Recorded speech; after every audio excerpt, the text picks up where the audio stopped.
Dando sequência à nossa série de entrevistas com pré-candidatos a deputado federal pelo Amazonas, o nosso convidado é economista, empresário, foi eleito vereador de Manaus em 2008 pelo PPS com 2.338 votos. Esteve também na vice-prefeitura da capital, isso entre os anos de 2013 e 2014. E no ano da Copa, o ano 2014, pelo PPS, foi o 5º deputado federal mais bem votado no Amazonas, com 113 mil votos. Em 2018, tentou o Senado pelo PDT e obteve 282 mil votos. Agora, vai em busca de mais um mandato na Câmara Federal, na Câmara dos Deputados em Brasília. Seja muito bem-vindo ao Real Time 1, Issa Abraão, agora do Avante. No Avante. Primeiro prazer estar aqui.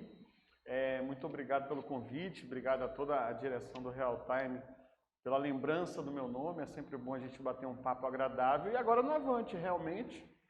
E vamos ver, tem até a convenção para a gente decidir o futuro aí. Certo. Issa, me diz uma coisa, por qual razão você decidiu pensar em disputar mais uma vez uma vaga lá em Brasília? Primeiro, como você acabou de dizer, eu tive na última eleição próximo de 300 mil votos. Segundo, que eu estou com 41 anos, com uma bagagem já de inúmeras situações políticas que eu vivi e de gestão também, que me dão uma experiência maior. Terceiro, por ter recebido o convite do prefeito para contribuir com a chapa do Avante. E quarto, pela minha imensa vontade de fazer, de realizar. Eu tenho inúmeras ideias na cabeça, inúmeros projetos que eu tenho vontade de realizar. Você falou em quase 300 mil votos para Senado. Issa, como é que está a tua base no interior? É preciso visitar, inevitavelmente, para uma campanha como essa. Cita para mim 3 municípios aí que você tem visitado. Eu tenho visitado mais a região metropolitana. Primeiro porque eu sou mais conhecido nessa área da região metropolitana, que é onde a internet chega precariamente, mas chega, que é onde a televisão chega, que é onde essas entrevistas aqui chegam com uma certa frequência. E fora que é um custo, né, mais fácil, eu pego um carro, ponho a gasolina e vou. Né? Vou para Iranduba, vou para Itacoatiara, vou para Manacapuru. Então é mais fácil de a gente visitar a região metropolitana. Qual o principal problema dessas cidades? Olha, primeiro, não há clareza na sua vocação regional. Né? Não há um estudo onde se conheça perfeitamente qual é a vocação regional de cada município. Além disso, precisa-se fazer um zoneamento ecológico-econômico de que área desses municípios é possível você trabalhar o agronegócio, é possível você trabalhar alguma empresa de industrialização. Vou te dar um exemplo, Presidente Figueiredo. Tem muita água, tem muita cachoeira, tem uma possibilidade muito grande de você ali colocar indústrias de água mineral, colocar cervejarias, mas para isso precisa-se fazer um zoneamento ecológico-econômico com muita clareza das potencialidades que cada município, inclusive Presidente Figueiredo, tem. A partir daí, governo, prefeitura, governo federal trabalham em sinergia para poder injetar recursos. Porque a iniciativa privada ela só vai para um local onde ela tenha certeza de que a comunicação funciona, a energia elétrica funciona, que vai ter escoamento da produção e a partir daí você começa a criar áreas que agregam valor a um tipo de produto e, por conseguinte, exportar, por conseguinte, vender para Manaus, por conseguinte, gerar emprego e renda para aquela população. Você não pode chegar, por exemplo, em Jutaí e querer plantar coco em Jutaí. Quando em Jutaí, por exemplo, a gente tem uma grande quantidade de sardinha e poderia o governo ou os governos incentivar a fabricação e o beneficiamento do enlatado de sardinha em Jutaí, por exemplo. Né? E fora que a gente precisa descentralizar a educação. A gente pensa muito, pelo menos aqui em Manaus, nos principais cursos, medicina, direito, engenharia. Mas às vezes o interior, quando você descentraliza a educação e leva um curso de agronomia, e leva um curso que envolve a fauna, a flora, para aquela região, você vai fazer com que aquele estudante não não participe do êxodo rural e venha para a capital e fique naquela região para poder contribuir com a sua cidade, contribuir para a geração de emprego. Então, tudo isso são políticas que parecem ser difíceis, mas não são. Do ponto de vista técnico, Caio, só para concluir, é muito fácil fazer. O problema é a política. O problema nosso é a política, porque do ponto de vista da gestão e da tecnicidade, é muito fácil fazer. Você está trabalhando para ter quantos votos? Quantos mil votos? Olha, segundo alguns especialistas, e um deles é uma das pessoas mais inteligentes, uma das cabeças pensantes mais inteligentes desse estado, que é o Durango Duarte, uma pessoa que eu tenho muita admiração e ele sabe disso. Eles dizem o seguinte: quem tem próximo de 300 mil votos para o Senado, ou quem teve, pode ter pelo menos 1/3 para federal. Né? Então, eu imagino aí que se a gente conseguir ter uns 70, 80 mil votos, a gente pode ganhar a eleição. É claro que não é uma conta exata, matemática, né? A política é uma ciência social e hoje em dia o eleitor, ele muda de opinião na fila da urna, né? Na fila da urna eleitoral. Chega um SMS, chega um WhatsApp, ele vai lá e muda de opinião. Você acredita que o Avante vai fazer quantos deputados federais? Um ou nenhum. Entendi. Eu acho que pode fazer um. Seu nome, dentro dessa pré-chapa, tem bons nomes é um nome lá. muito forte. Tem bons nomes. O meu nome, eu acredito que seja um bom nome. Tem o nome do deputado Marcelo Serafim, do vereador Lissandro, do vereador Marcelo Alexandre, o próprio Chico Preto, parece que vem ao Senado, mas a gente não sabe ao certo, né? O Chico Preto estava com uma predisposição para vir para o Senado Federal. Mas aí eu fico me perguntando, a lei eleitoral, quando coliga, né? Porque quando coligar, e parece-me que o Avante vai lançar o vice do governador Wilson, se coligar, aí a chapa vai lançar um Senado do Avante, entendeu? Então a gente não sabe ao certo. Então o Avante não vai lançar o vice do Wilson para lançar o Senado, porque se coligar, eu imagino que vai ser não dá, né? Não dá. Não cabe. Não cabe. Não vai caber. Não cabe. Até pelas posições políticas também. E também porque a lei eleitoral não permite. Você se coliga com o candidato a governo, coloca o vice debaixo e vai ter que lançar o seu candidato ao Senado solto no mesmo partido que coligou. Não pode. Então, ou o governador Wilson e o prefeito Davi resolvem apoiar o candidato Chico, né?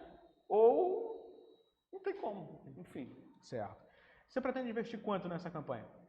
O mínimo possível, o mínimo possível. Eu acho que a gente vive um problema muito sério do ponto de vista econômico, né? Eu acho que os políticos, principalmente eu que sou um político que não tenho um contrato em governo, não tenho um laranja em governo, não tenho um laranja em prefeitura.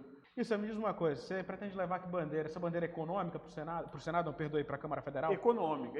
Eu vou te dizer por quê. Promover uma reforma, vou lutar, né?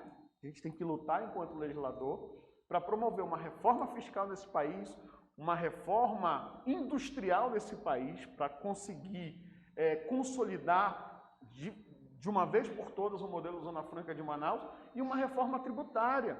Não dá para eu e você, enquanto classe média, se a gente pegar um Uber aqui embaixo, o Uber paga imposto, o mototáxi, ele paga IPVA da moto, mas quem tem lancha agora, iate agora, lá no Tarumã, na Ponta Negra, de 5 milhões, de 10 milhões, de 20 milhões, eles não pagam imposto, eles não pagam IPVA.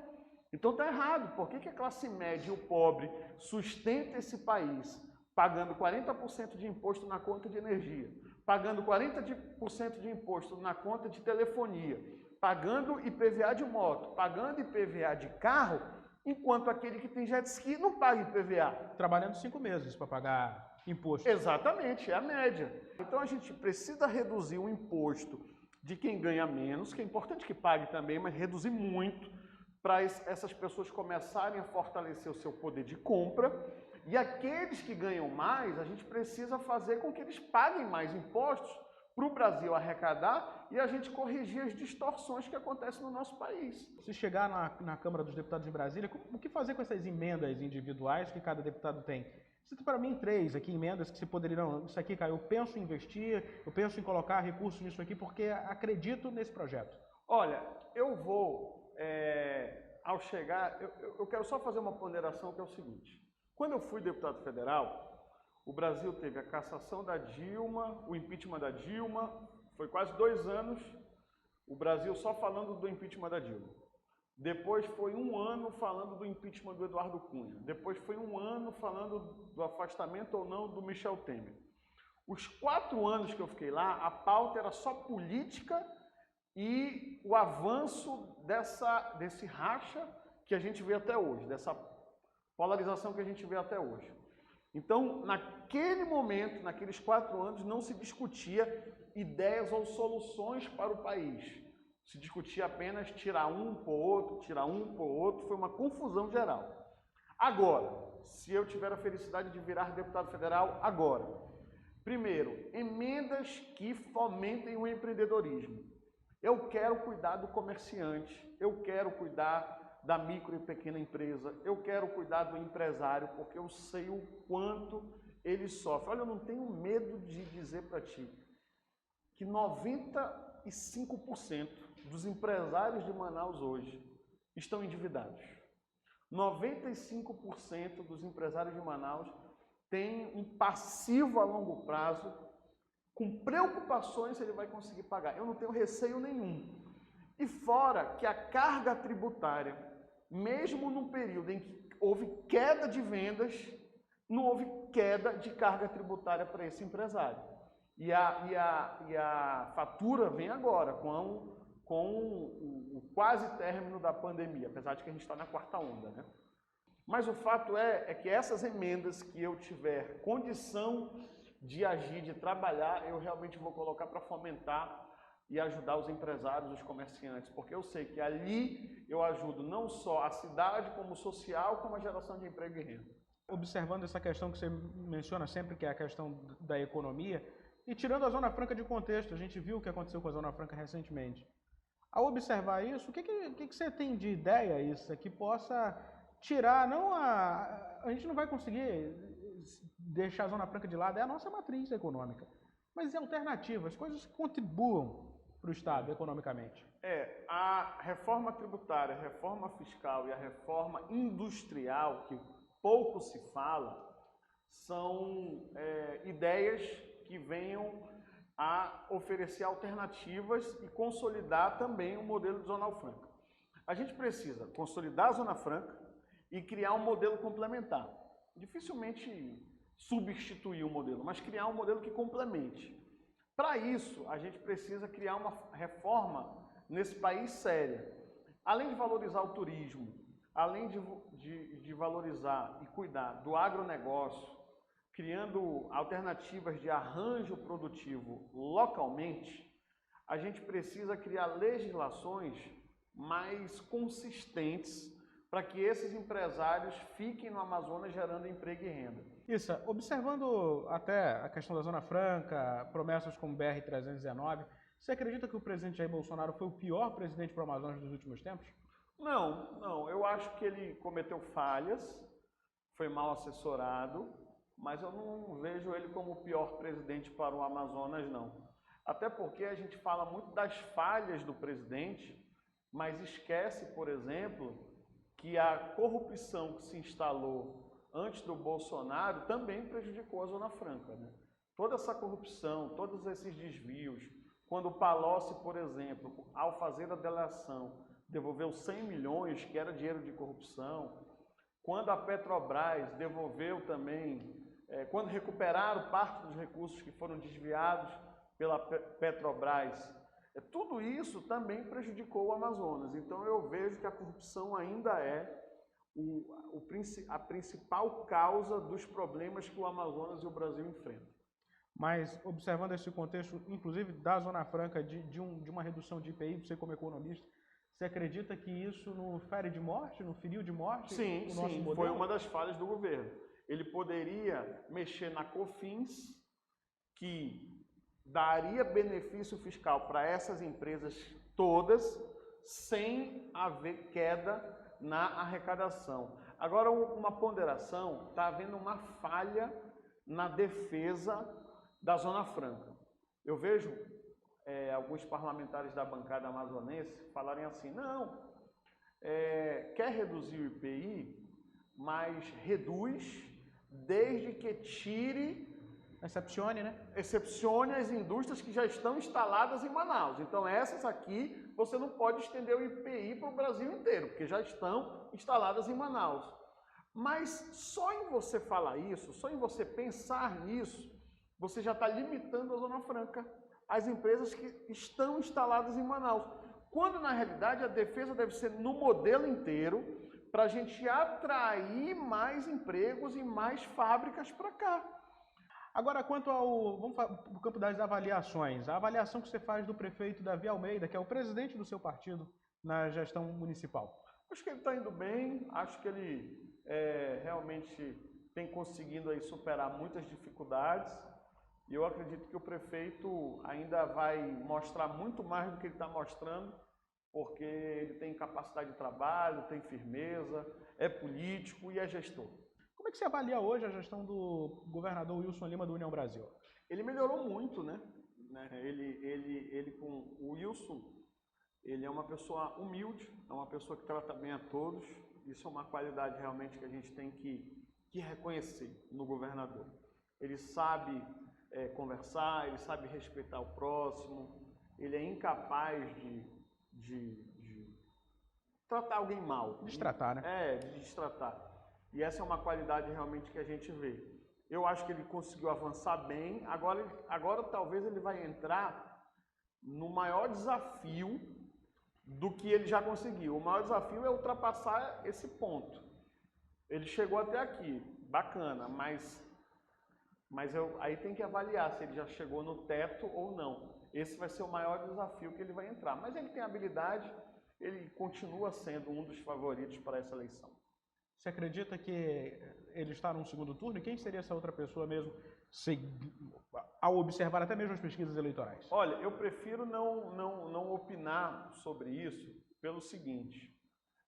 A gente tem o ex-governador amazonino ainda em primeiro, parece-me, mas a gente tem aí bons competidores. O próprio Eduardo é um bom competidor, é uma pessoa que tem muita capilaridade eleitoral. E tem o Wilson, que antes um ano e meio atrás, ninguém dizia muita coisa sobre ele, e ele passou a ser competitivo. Eu acho que está em aberto mesmo. Agora, me diz uma coisa, as pesquisas eleitorais apontam um favoritismo para o Senado, serão possivelmente um colega seu de bancada ali, entre Omar Aziz e Arthur Virgílio Neto. Quem é seu favorito? Eu acho que o Omar, pela capacidade de articular, pelo que ele fez de resultado na pandemia, presidindo a CPI, pela atenção que ele dá às pessoas, né? Pelo que ele tem no interior, né? Todas as informações que chegam até mim é que ele tem lá o prefeito de todos os municípios ajudando ele, a oposição ao prefeito ajudando ele e a terceira via ajudando ele. Então ele realmente é franco favorito para ganhar essa eleição ao Senado, mas também tem a questão do Menezes, né? O Menezes, ele é uma pessoa que vai ter o apoio do Bolsonaro. Se o Bolsonaro der uma crescida, o Menezes cresce também. Se o Bolsonaro patinar como vem patinando, eu acho que o Omar é o franco favorito. Certo. Por fim, você acredita que o Brasil melhora, o Brasil piora, ou o Brasil tende a ficar como está, seja com o Bolsonaro, seja com o Lula, com o Ciro Gomes ou com outro candidato? Olha, enquanto não se mudar o modelo econômico brasileiro e a gente começar a valorizar o consumo das famílias em detrimento do mercado especulativo, do capital especulativo, as coisas pouco vão mudar. Isso, obrigado. Obrigado por ter vindo aqui ao Real Time. Eu te agradeço, desejo boa sorte nessa caminhada. Assim que confirmado pela convenção do seu partido candidato a deputado federal, as portas estão abertas para você retornar, conversar mais um pouco, trazer propostas para apresentar ao público e fique à vontade. Obrigado, Caio. Eu quero agradecer a gentileza, agradecer a todos aqui do Real Time, a oportunidade que me dão para falar para milhares de pessoas. E quem puder me seguir, né, vai lá no Instagram, @issabraão. Isso ajuda muito, curta, compartilha. Isso dá um engajamento maior e o algoritmo vai ampliando mais o nosso alcance aí. Muito obrigado a todos. Obrigado. Aproveitando a dica do Issa, você que está nos assistindo, curta essa entrevista, comente, compartilhe, se inscreva em nosso canal no YouTube, é o Portal Real Time 1, e também distribua essa entrevista no seu grupo de WhatsApp. Eu conversei com o Issa Abraão, ele é pré-candidato a deputado federal pelo Avante. Muito obrigado mais uma vez e obrigado a você, internauta.